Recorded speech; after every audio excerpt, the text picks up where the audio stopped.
Welcome, everybody, to Sports Talk with Kifue, and I'm your host, Kifue Njabulo Matlau.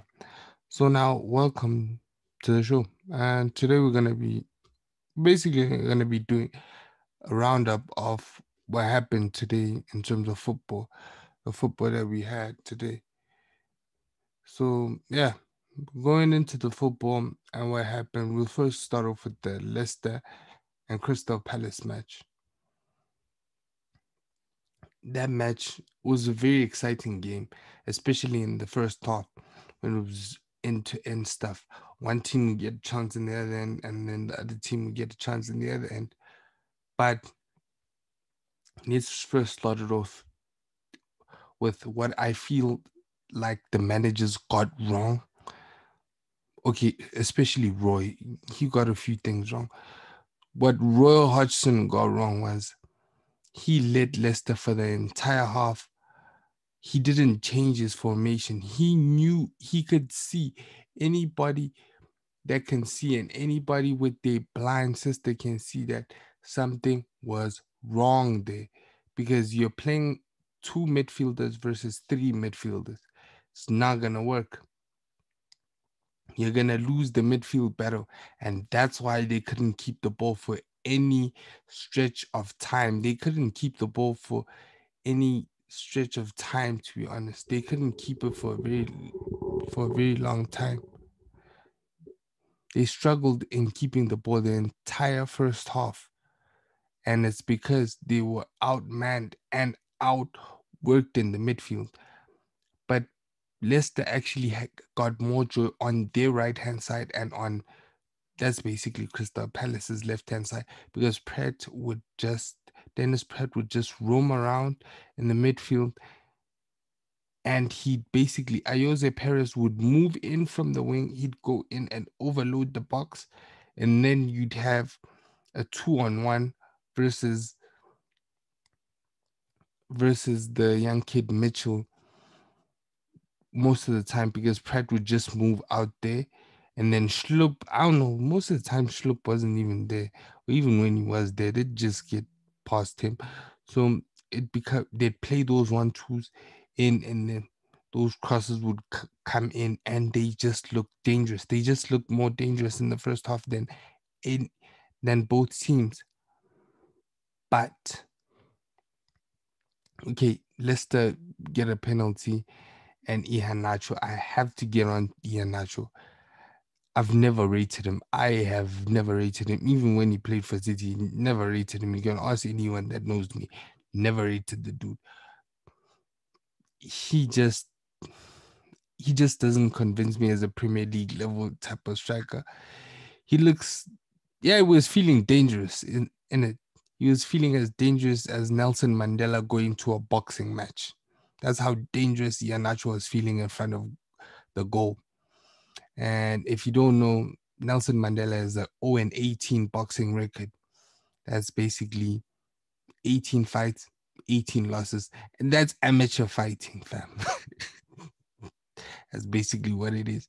So that's how dangerous he was feeling in front of goal today. He had a penalty, and he even has that stuttering start, and he doesn't even, if you're going to have a stuttering start going to kick a penalty, you have to wait for the keeper to make a decision on where he's going, and you have to wait for him because you're getting that stuttering start. Wait for him to make even the slightest of moves that gives you an indication as to where he's going, because the keeper literally tells him with the foot that he's planted, it's the right foot that he's planted down. So basically, and then his left foot is outside, is beyond the line. So basically, he's gonna dive to his left, and then Iheanacho still hits it to his left. That just baffles me. As a striker, you should be able to see that. You're seeing that he's gonna dive to the left. So if you put it, because all his entire weight distribution is going left. So if you just hit it to the right, to your left hand side, to his right hand side, you get a goal because it's gonna take him a while to change direction. And that moment, those split seconds that it takes him to switch directions, you score, it's a goal.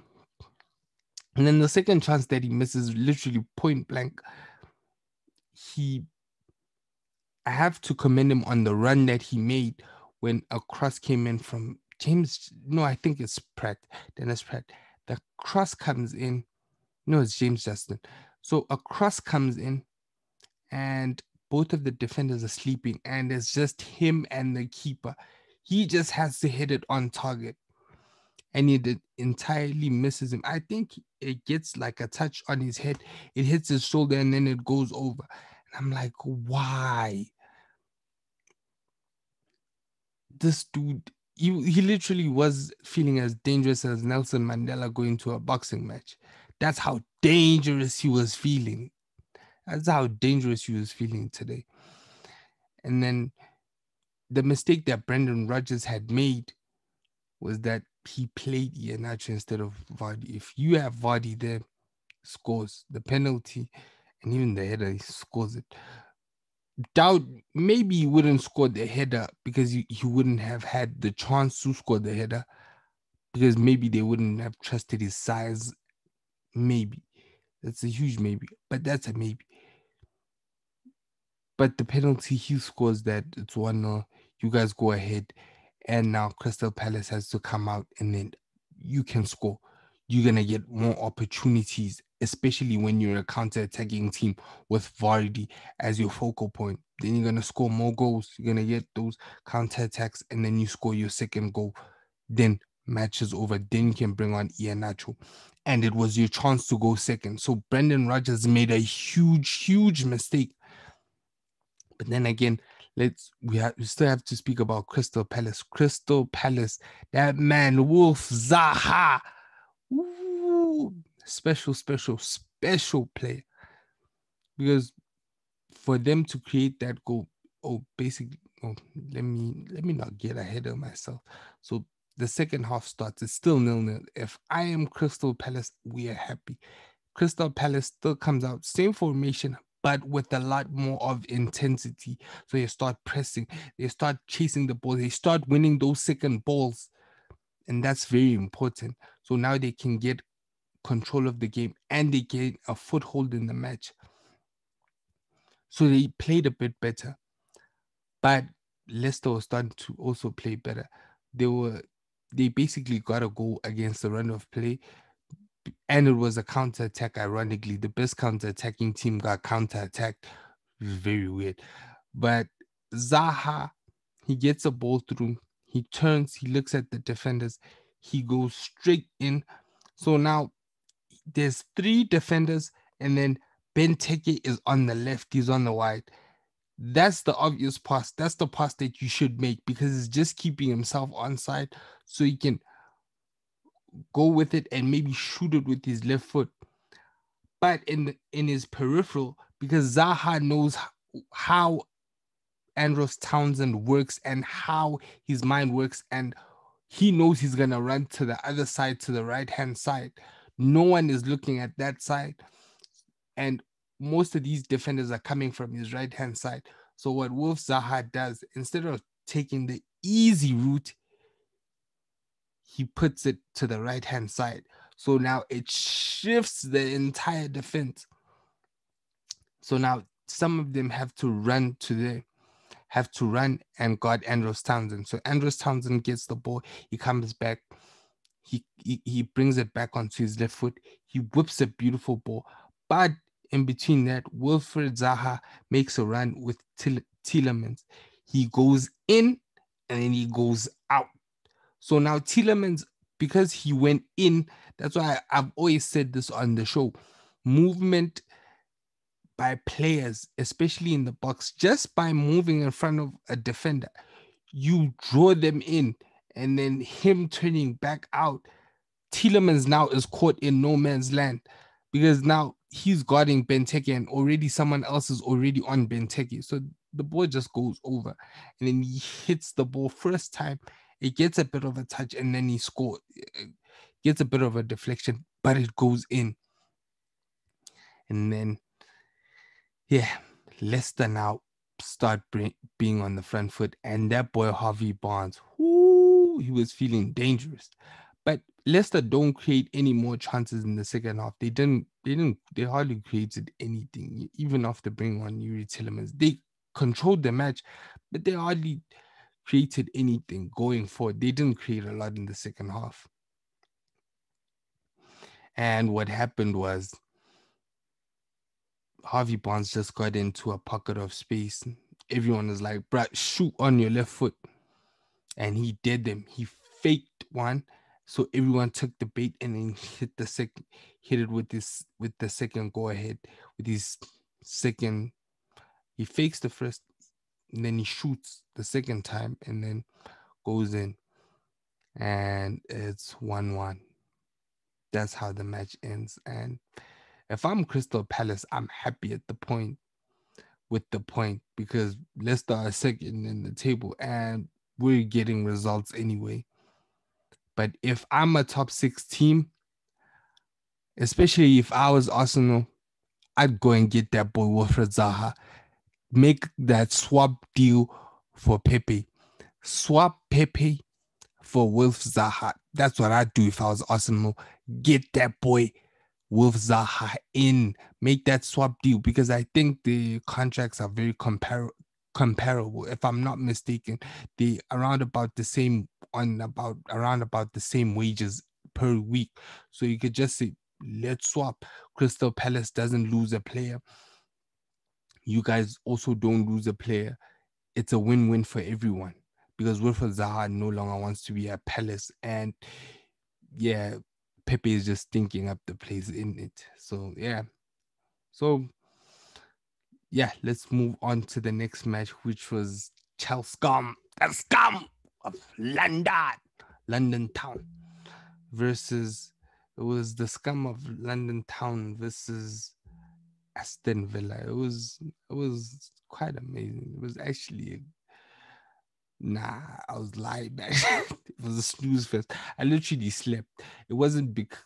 Like literally, I slept for like 15 minutes whilst watching the match, and I actually had to rewind it. Okay, only slept 3 hours the previous night before, but that's neither here nor there. But what had happened was the match was so boring that I slept. That's how boring it was. It literally was one of the most boring matches that you'd ever watch. And it was all because the scum are the scum, right?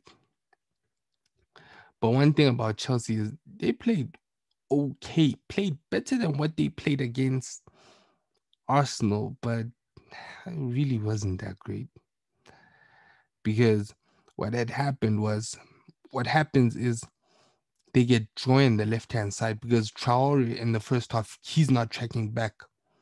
They spoke to him in the at halftime that track back because that's what caused the goal. Because he wasn't where he was supposed to be. He wasn't keeping.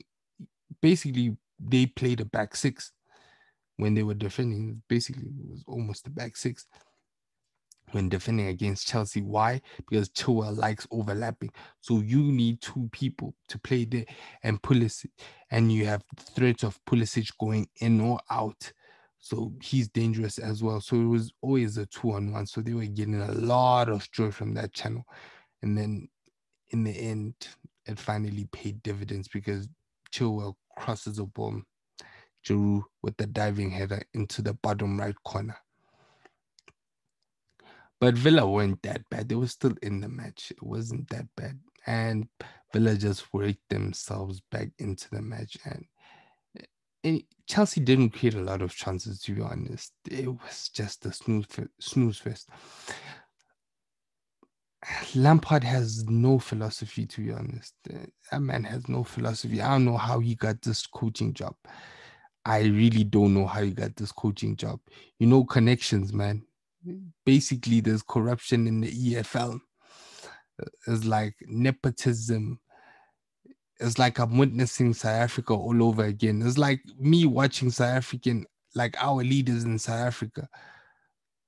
Most of these people don't deserve to be there, but they're there because nepotism and yo, man, we know you've done something similar, and even though you're not qualified for the job, you're still getting the job because of who you know, not what you can do or what your qualifications are, or if you're actually good at your job. And that's just the sad part. But let me not get political or anything, but Lambs just didn't. There's no philosophy. Chelsea have no way of playing. It's just not working. And the mistake that he made was Zuma and Thiago Silva are your best defenders. Why did you even change them? Like, why did you even change that back two? Because that goal that Aston Villa scores is because your normal back two isn't there, and your keeper, it just throws the entire thing out of whack. That was the one thing that you don't change is your center back pairing, because Zuma and Thiago work very well together.